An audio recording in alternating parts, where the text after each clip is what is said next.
Make in India BJP का biggest failure बन चुका है। इंडिया जो है पूरे वर्ल्ड का मैन्युफैक्चरिंग पावर हाउस बन जाएगा। क्या सच में ऐसा हो पाया है? तो ऊपर से देखने में तो सब कुछ बढ़िया लगता है। इंडिया इसमें बहुत बुरी तरीके से फेल हो रहा है। Make India a global manufacturing destination. This offers a timely and unique opportunity for industry and government to work together to make India truly globally competitive.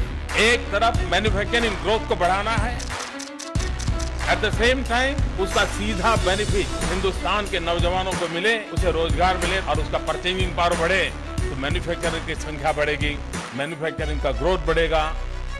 The challenge was to reverse the trend and provide momentum, energy and a single-minded commitment to growth. ये एक ऐसा चक्र है, उस चक्र को आगे बढ़ाने की दिशा में एक महत्वपूर्ण काम आज ये लाइन का स्टेप है। Make in India.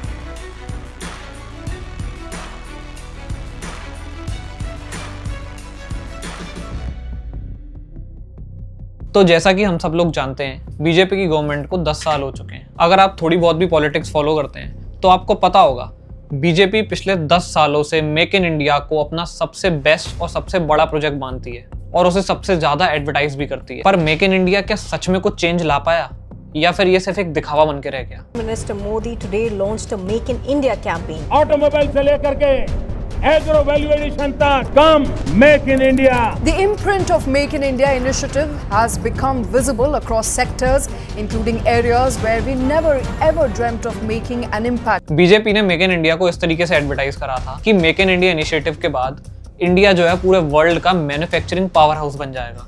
बट मेरा आप लोगों से ये सवाल है, क्या सच में ऐसा हो पाया है? I think in some areas we've done a lot. As I said, infrastructure we've done a lot. That's been very useful. But we need to check the other places. सच्चाई ये है कि मोदी जी का मेक इन इंडिया फेल हो गया है। अगर हम लास्ट के 10 सालों को देखें तो इंडिया की मैन्युफैक्चरिंग 5.5% से बढ़ी है। आज की डेट में इंडिया स्मार्टफोन से लेके सोलर पैनल, सेमीकंडक्टर से लेके इलेक्ट्रिक व्हीकल्स सब कुछ मैन्युफैक्चर कर रहा है। पर अगर मैं आपसे कहूं कि इंडिया इसमें बहुत बुरी तरीके से फेल हो रहा है तो आपको कैसा लगेगा?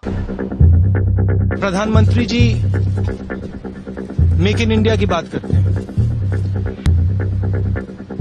पंजाब का जो किसान है शायद उससे ज्यादा मेक इन इंडिया कोई करता नहीं है। इसने देश को खड़ा किया है। क्या जो गरीब मेक इन इंडिया करता है वो मेक इन इंडिया नहीं होता है, वो मेक इन कुछ और होता है। ये मेक इन इंडिया देश के लिए है। हाँ, सफल नहीं हुआ तो सफल होने के लिए क्या करना चाहिए, सफल होने में क्या कमियां हैं उसकी चर्चा होनी चाहिए। फर्स्टली जो हमारा सबसे बड़ा ऑब्जेक्टिव था वो ये था कि हम जो इंपोर्ट्स हैं उससे आज़ाद हो जाएं और खुद के प्रोडक्ट्स खुद बनाएं। तो क्या हम सच में इस चीज़ को अचीव कर पाए हैं? वेल यस, बट तो अगर हम लोग अपने इंपोर्ट्स को देखें 2013 से 14 के बीच में, तो हमारे इंपोर्ट्स हमारी जीडीपी का 25.95% था। और वही अगर हम हमारे इंपोर्ट्स 2023 के देखें तो एक कम होकर 23.96 पे आ गए। सो देखा जाए तो हमारे इंपोर्ट्स थोड़े से कम तो हुए हैं। सेकेंडली जो हमारी गवर्नमेंट का टारगेट था मैन्युफैक्चरिंग ग्रोथ का, वो 12 से 14% का वो लोग लेके चलते थे। पर अगर हम आज की डेट में देखें तो हम लोग उससे काफ़ी दूर हैं। इस तरीके का मैन्युफैक्चरिंग ग्रोथ हमने लास्ट 2015 में देखा था और इवन 2020 में तो हमारी ग्रोथ -2% पे चली गई थी। और हम पिछले 10 सालों का रिकॉर्ड देखें तो हमारी ग्रोथ 5% पे सीमित रह गई है और जीडीपी में इसका शेयर कुल 15 से 17% पर ही रह गया है, जो कि फिर से गवर्नमेंट के जो टारगेट है उससे काफ़ी दूर है, जो कि 25% का है। उसके बाद हमारी गवर्नमेंट का प्लान था कि हमारे एक्सपोर्ट्स जो हैं उनको बढ़ाया जाए। हालांकि हमारे एक्सपोर्ट्स बढ़े हैं, इवन 10 सालों में दुगने हो गए। हमारे एक्सपोर्ट्स 2014 में 317.45 बिलियन पर थे, पर अगर हम 2023 का डाटा देखें तो हमारे एक्सपोर्ट्स 776.68 बिलियन के हो गए हैं। बट मेक इन इंडिया का जो एजेंडा या फिर उसका पर्पस सिर्फ हमारे एक्सपोर्ट्स को बढ़ाना नहीं था, बल्कि उसका पर्पस हमारे एक्सपोर्ट्स को हमारे इंपोर्ट्स के कंपैरिजन में बढ़ाना था। 2014 में हमारे इंपोर्ट्स 32.4 बिलियन के थे, बट 2023 से 24 के बीच में हमारे इंपोर्ट्स 54.5 बिलियन के हो गए हैं। थर्डली हमारा जो basic motive make in India को लेके था वो ये था कि बाकी बाहर की जो कंपनीज हैं वो इंडिया में इन्वेस्ट करें, जिससे बिलियंस ऑफ डॉलर का फॉरेन डायरेक्ट इन्वेस्टमेंट इंडिया के अंदर आए। बट क्या सच में ऐसा हो पा रहा है? तो चलिए इस चार्ट को देखते हैं। तो जैसा कि आप सब लोग देख सकते हैं कि फॉरेन इन्वेस्टमेंट 46 बिलियन से बढ़कर 71 बिलियन हो गई है। वैसे ही फॉरेन की डिसइन्वेस्टमेंट भी 3.6 बिलियन से बढ़कर 44.4 बिलियन पे पहुंच गई है। सो इन शॉर्ट, जितना पैसा बाहर की कंपनी से इंडिया में आ रहा है उससे कहीं ज्यादा जो इन्वेस्टमेंट इंडिया में कर रखी है कंपनीज ने, वो उन्हें वापस ले रही है। इसी रीजन की वजह से मेक इन इंडिया का जो इनिशिएटिव है मेरे हिसाब से पूरी तरीके से फेल हो चुका है, अगर हम ऑन पेपर डाटा को देखें। Despite all the rah-rah, strongest growing large economy in the world, etc., the fact is the economy is not working for many of our youth. India's share in the global economy, export share, is very minimal. It's just about 1.5%. And therefore, India needs to work hard to penetrate global markets. The integration of India into the global economy would have been on a more superior base if this initiative had succeeded. Sadly, the Make in India program never really took off the way it was meant to be. अच्छा, अब मैं जैसे ये बात कहूंगा तो जो left wing के लोग हैं वो सब के सब बीजेपी पे चढ़ जाएंगे, बोलेंगे कि बीजेपी की गलती है। और जो राइट विंग वाले हैं वो सारे के सारे लेफ्ट के ऊपर चढ़ जाएंगे कि भैया कभी लेफ्ट ने तो इनिशिएटिव लिया ही नहीं, बीजेपी ने फिर भी इनिशिएटिव लिया। तो मैं आपको बता दूं, इस वीडियो में हम लोग बीजेपी या कांग्रेस के बारे में बात नहीं कर रहे हैं, ना ही लेफ्ट या राइट विंग की बात हो रही है, बल्कि हम इस वीडियो में बात करने वाले हैं इंडिया के वर्किंग सिस्टम की, जो बुरी तरीके से खराब है, जिसकी वजह से हमें कई सारे बिलियंस ऑफ डॉलर्स के लॉसेस भुगतने पड़ते हैं। और अगर हम लोगों ने ये बेसिक चीजें ठीक नहीं करी तो इससे फर्क नहीं पड़ता कि स्टेट में कौन सी गवर्नमेंट है या सेंट्रल में कौन सी गवर्नमेंट है। तो ये वीडियो बीजेपी या कांग्रेस या फिर किसी और अदर पार्टी के बारे में नहीं है, बल्कि ये वीडियो है इंडिया के बेसिक स्ट्रक्चर की जो बुरी तरीके से खराब है। तो ऐसा जागरूक नागरिक हमारा क्वेश्चन ये नहीं होना चाहिए कि बीजेपी ने सक्सीड करा कि नहीं करा, बल्कि हमारा क्वेश्चन ये होना चाहिए कि इंडिया सक्सेसफुल हो पाएगी कि नहीं हो पाएगी, और अगर इंडिया मेक इन इंडिया में सक्सीड नहीं कर पा रही तो उसके क्या रीजंस हैं। तो हम लोगों ने कई बार न्यूज़ और मीडिया में देखा होगा कि जो लेफ्ट है वो हमेशा राइट पर ब्लेम डालती रहती है, पर क्या ये ठीक है?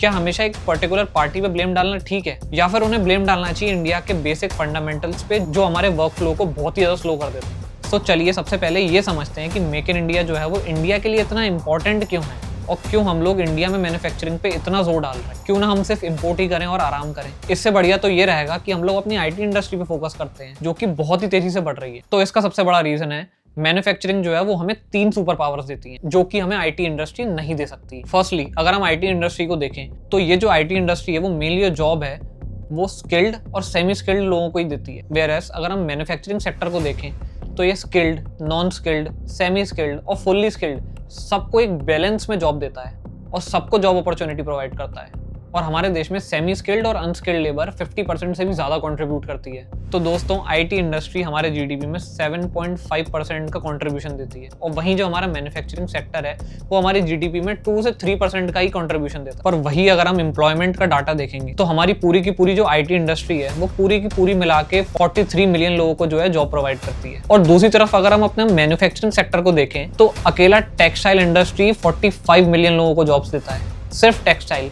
मैं इसमें बाकी किसी भी चीज की बात नहीं कर रहा हूँ, सिर्फ टेक्सटाइल इंडस्ट्री की बात कर रहा हूँ। तो इससे आप अच्छी तरीके से समझ गए होंगे कि जो मैन्युफैक्चरिंग सेक्टर है वो कितने लार्ज स्केल पे जॉब प्रोवाइड करता है, और सबसे इंपॉर्टेंट बात, ये लोगों को पॉवर्टी लाइन से बाहर निकालने में बहुत हेल्प करता है, क्योंकि हमारे देश में अनस्किल्ड लेबर की पॉपुलेशन बहुत ज्यादा है। जहाँ आईटी इंडस्ट्री ग्लोबली जो इकोनॉमिक शॉक्स होते हैं उससे बहुत ज्यादा प्रोन है, कभी भी कुछ भी हो सकता है, वहाँ manufacturing sector relatively, I am repeating my point, relatively उससे बहुत कम रिस्की है।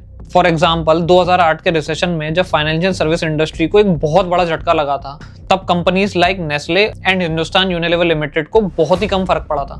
सो एम्प्लॉयमेंट, स्केल और रेजिस्टेंस, ये तीनों सुपर पावर जो हैं वो मैन्युफैक्चरिंग सेक्टर के पास होती है आईटी सेक्टर के कंपैरिजन में। एंड लास्टली, हमारा सबसे बड़ा रीजन जिसके लिए हम मैन्युफैक्चरिंग पे फोकस करना चाहते हैं वो ये है कि हमारे इंपोर्ट्स जो हैं वो हमारे एक्सपोर्ट से कम हो जाएं। और इंडिया की करंट सिचुएशन में लिटरली इंडिया इस दलदल में बहुत बुरी तरीके से फंस चुकी है। और जिन लोगों को लगता है कि इंपोर्ट से इतना कुछ खासा फर्क नहीं पड़ता, उनको मैं एक चीज बता दूं, इंपोर्ट्स किसी भी देश की इकोनॉमी के लिए बहुत ज्यादा घातक होते हैं, खास करके जब वो आपके एक्सपोर्ट से बहुत ज्यादा हो। इसका सबसे बड़ा एग्जांपल ये है कि जितने ज्यादा इंपोर्ट्स होंगे किसी कंट्री के, उस कंट्री की लोकल इंडस्ट्रीज उतनी ज्यादा सफर करेंगी सर्वाइव करने के लिए, साथ ही साथ कई सारे जॉब लॉसेस भी फेस करने पड़ेंगे। इसका सबसे बड़ा एग्जांपल है सोलर इंडस्ट्रीज। आज की डेट में चाइनीज वेंडर्स जो है वो सोलर पावर पैनल इतने सस्ते रेटों में दे रहे हैं ना कि कोई भी उसको टक्कर देने वाली दूसरी कंपनी है ही नहीं, सिवाय वारी एनर्जीज लिमिटेड के। इसी का एक दूसरा एग्जांपल है स्मार्टफोन्स। आज की डेट में इंडिया के अंदर चाइनीज फोन की तो जैसे बाढ़ आ रखी है, और वहीं इंडियन कंपनीज जैसे माइक्रोमैक्स और लावा इतना बुरी तरीके से सफर कर रही हैं और अब तो शायद खत्म भी हो चुकी हैं। अब इसमें आप लोग बोलोगे कि माइक्रोमैक्स और लावा जो है वो क्वालिटी फोन्स नहीं बनाता, इसीलिए वो लोग सक्सेसफुल नहीं हो पाए, वाइल चाइनीज फोन जो है वो भले ही सस्ते हैं लेकिन क्वालिटी मटेरियल है। तो दोस्तों, मैं आपको बताना चाहता हूँ, स्मार्टफोन जो है ना वो बहुत ही कॉम्प्लेक्स इंडस्ट्री है, एक अच्छी स्मार्टफोन ब्रांड बनाने में भले ही बहुत टाइम लगता है, लेकिन अगर एक बार आपकी स्मार्टफोन ब्रांड बन गई और आपने क्वालिटी प्रोडक्ट्स बनाना चालू कर दिया तो आप इससे बिलियंस ऑफ डॉलर्स का रेवेन्यू कमा सकते हैं। सेकेंडली, जो ज़्यादा इंपोर्ट्स होते हैं ना, वो इंडिया की करेंसी को भी वीक करते हैं और ट्रेड डेफिसिट को भी फॉर्म करते हैं। चलिए इस एग्जांपल से समझते हैं। सो मान लेते हैं इंडिया जो है वो $100 बिलियन का इंपोर्ट करता है और जो एक्सपोर्ट करता है वो सिर्फ $70 बिलियन का करता है। 30 बिलियन का जो बीच का डिफरेंस है इन दोनों, उसे पूरा करने के लिए हमें और US डॉलर्स खरीदने पड़ेंगे, जिसकी वजह से डॉलर्स की डिमांड बढ़ जाएगी और जैसे ही US डॉलर की डिमांड बढ़ेगी वैसे ही डॉलर के प्राइस भी बढ़ जाएंगे और जो डॉलर आज 80 रुपए है वो बढ़कर 90 रुपए हो जाएगा। और अगर ऐसा होता है तो जिस बैरल के हम लोग 6,000 रुपए दे रहे हैं उसके प्राइस बढ़कर 8,000 रुपए हो जाएंगे, सिर्फ और सिर्फ डॉलर के रेट बढ़ने की वजह से। और इसी की वजह से हमारी कंट्री में पेट्रोल के प्राइसेस भी बढ़ जाएंगे, जिसकी वजह से प्रोडक्शन के कॉस्ट बढ़ जाएंगे और बाकी सारी चीजों के प्राइस अपने आप ही थोड़े थोड़े बढ़ते जाएंगे। तो देखा जाए तो इसकी वजह से हमारी कंट्री में धीरे धीरे इन्फ्लेशन बढ़ जाएगा। सो देखा जाए तो इंडिया के मेक इन इंडिया इनिशिएटिव को स्टार्ट करने के पीछे सबसे बड़ा मोटिव यही था कि उन्हें मैन्युफैक्चरिंग एरिया पे फोकस करना।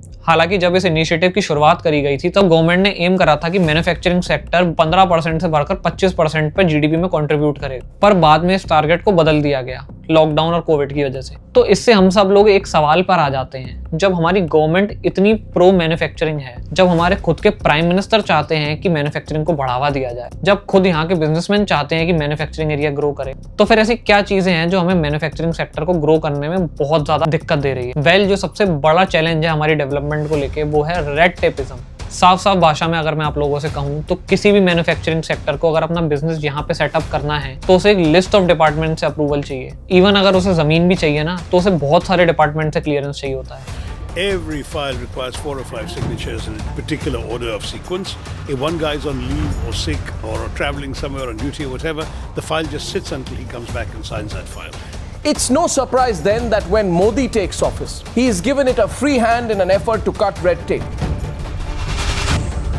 हमने लाइसेंस परमिट राज को जड़ से खत्म करने का प्रण लिया। We had to cut red tape. India में किसी कंपनी को रजिस्टर करने के लिए 15 से 30 दिन लगते हैं, वाइल उसे सेटअप करने के लिए 1 से 1.5 साल लग जाता है, including land acquisition, environmental construction और जो नेसेसरी परमिट्स होते हैं। इस सारी प्रोसेस को कंप्लीट करने में 1.5 साल से 5 साल के बीच का समय लग सकता है। और वही अगर हम दूसरी कंट्रीज जैसे कि वियतनाम को देखें, वहाँ पे कुल 6 महीने में आपकी कंपनी रजिस्टर्ड भी हो जाएगी और आप पूरा का पूरा सेटअप भी कर सकते हैं अपनी कंपनी को। और आप खुद ही सोचो, जिस कंपनी के लिए 1 दिन का डिले भी करोड़ों का लॉस क्रिएट करता है, उस कंपनी के लिए 1.5 से 5 साल वेट करना कितना बड़ा लॉस है। और वो इतना बड़ा लॉस क्यों लेगी जब वो ऑलरेडी वियतनाम में अपनी कंपनी सेट कर सकता है कुल 6 महीने के अंदर। इलॉन मस्क 2019 से इंडिया में आने के लिए बहुत ज़्यादा बेताब है, लेकिन हमारी इंडियन गवर्नमेंट की कुछ शर्तें हैं जो वो फॉलो नहीं करना चाहते।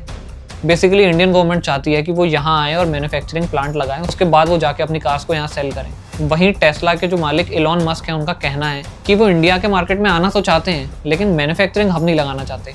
वो पहले अपनी कार्स को यहाँ के मार्केट के अकॉर्डिंग टेस्ट करना चाहते हैं, उसके बाद ही वो चाहते हैं कि वो यहाँ पे अपना मैन्युफैक्चरिंग यूनिट लगाएं।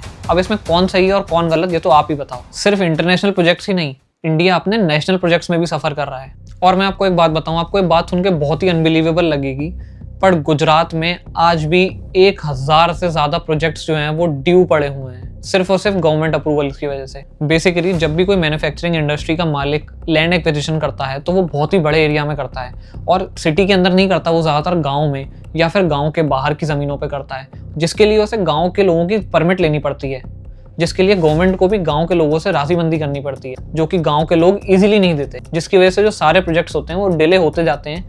कई बार तो इतने डिले हो जाते हैं कि फाइनली कंपनी को रैप अप करके जाना पड़ता है इंडिया छोड़। इसका बेस्ट एग्जांपल है पॉस्को। पॉस्को एक south Korean steel manufacturing company है जो 2014 में इंडिया में $12 बिलियन की इन्वेस्टमेंट करने को राजी था, पर बार बार लैंड एक्विजिशन में डिले होने में, गवर्नमेंट अप्रूवल्स में देरी होने के चक्कर में फाइनली कंपनी को वापस रैप अप करके जाना पड़ा।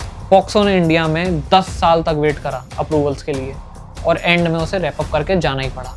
और आप सोचो कि अगर पॉक्सो इंडिया में आ जाती तो वो $12 बिलियन का इन्वेस्टमेंट करती, जो कि एक बहुत बड़ा अमाउंट है। साथ ही साथ वो कितनी सारी जॉब्स भी क्रिएट करती, जो कि अब इंडिया के हाथ से चली गई। आज की डेट में सैमसंग ने वियतनाम के अंदर $22 बिलियन का इन्वेस्टमेंट करा है। और अगर आप लोग सोच रहे हो कि $22 बिलियन आखिर होते कितने हैं, तो मैं आपको बता दूं $22 billion is equal to 3.5 times जो रिलायंस की बिगेस्ट ऑयल रिफाइनरी जामनगर में लगी है, उससे भी ज्यादा बड़ा इन्वेस्टमेंट है। अगर आपके साथ ये कॉन्सेप्ट क्लियर है तो हम बढ़ते हैं हमारी दूसरी सबसे बड़ी प्रॉब्लम के ऊपर, जो कि हमारा इंफ्रास्ट्रक्चर। हमारे पास रेलवे है, रोड्स हैं, पोर्ट्स हैं, लेकिन ये सब के सब इतनी बुरी कंडीशन में हैं कि हम बाकी कंट्रीज से बहुत ज्यादा स्लो हैं। हमारे देश में ट्रक्स के ट्रेवल करने की average speed 20 to 40 kilometre per hour है, बट इन चाइना ट्रक्स की average speed 60 kilometre per hour है, जो कि हमसे जस्ट दुगनी है। वही अगर आप हमारे पोर्ट्स को देखें तो चाइना के पास वर्ल्ड के टॉप 7 पोर्ट्स हैं, वहीं इंडिया 35th रैंक पर स्टैंड करता है। जहां चाइना के पोर्ट्स 1.17 बिलियन टन्स का गुड्स जो है हैंडल कर सकते हैं, वहीं इंडिया का लार्जेस्ट पोर्ट जो है मुंद्रा पोर्ट, वो सिर्फ 180 मिलियन मेट्रिक टन्स का कार्गो ले सकता है। सो बेसिकली जो हमारे पोर्ट्स हैं वो इंटरनेशनल लेवल पे कुछ भी नहीं है। इसके बाद हमारी फोर्थ और जो लास्ट प्रॉब्लम है वो है हमारी अनस्किल्ड वर्कफोर्स। दोस्तों, आपको ये जान के हैरानी होगी कि हमारी टोटल वर्कफोर्स का सिर्फ 2% वर्कफोर्स ऐसा है जिसके पास प्रॉपर डिग्री सर्टिफिकेट है। वेयरएस अगर हम साउथ कोरिया की लेबर को देखें तो उनकी 100% में से 96% जो लेबर है वो सर्टिफाइड है। जापान में 80% सर्टिफाइड स्किल्ड लेबर है, वही चाइना में 40% स्किल्ड लेबर है। और ये सारी प्रॉब्लम्स मिलके एक बहुत बड़ी प्रॉब्लम बनाती है जो है अनएम्प्लॉयमेंट। हालांकि लास्ट टाइम जो गवर्नमेंट का ऑब्जेक्टिव था वो 100 मिलियन जॉब्स क्रिएट करने का था 2022 के एंड तक, और देखा जाए तो आज हम सिर्फ 18.4 मिलियन जॉब्स ही क्रिएट कर पाए हैं। तो टारगेट से तो हम लोग बहुत दूर हैं और इसकी डेडलाइन अब बढ़ा के 2025 तक कर दी गई है। और अगर मैं आप लोगों से सच बोलूं तो 2025 में भी मुझे कहीं भी हम लोग इसके आसपास नहीं दिखते हैं। देखिए, मेक इन इंडिया का जो ड्रीम है वो पूरी तरीके से फेल नहीं हुआ है, पर काफी हद तक फेल हो गया है। तो चलिए, ये तो हो गई प्रॉब्लम्स, अब आते हैं सॉल्यूशन पे। तो इसका सॉल्यूशन जो है ना वो बहुत ही स्ट्रेट फॉरवर्ड है। फर्स्टली, हमें सबसे पहले फॉरेन डायरेक्ट इन्वेस्टमेंट की प्रॉब्लम को सॉल्व करना पड़ेगा, जिसके लिए हमें इंडिया के अंदर जो ईज ऑफ डूइंग बिजनेस है उसको बढ़ाना पड़ेगा। सेकेंडली, हमें अपने लैंड एक्विजिशन सिस्टम को सुधारना पड़ेगा, जैसे गुजरात ने अभी करा है। थर्डली, हमें हमारी लेबर को अपस्केल करना पड़ेगा और हमारी लेबर को अनस्किल्ड लेबर से स्किल्ड की कैटेगरी में लाना पड़ेगा। So these were the solution जिससे हम हमारे मेक इन इंडिया के सपने को सच कर सकते हैं। सो दैट्स इट गाइस, आज की वीडियो में बस इतना ही। अगर आपको मेरी वीडियो देख के थोड़ी भी नॉलेज मिली हो, थोड़ी भी वैल्यू मिली हो, तो मेरी वीडियो पे एक लाइक करके जरूर जाना, कमेंट में अपनी राय जरूर देना, और सब्सक्राइब नहीं करा है तो जल्दी कर लो यार। हम लोग बहुत मेहनत करते हैं ऐसे अच्छा कंटेंट लाने के लिए आप लोगों के लिए। तो मिलते हैं आपसे नेक्स्ट वीडियो में और एक नए अच्छे टॉपिक के साथ।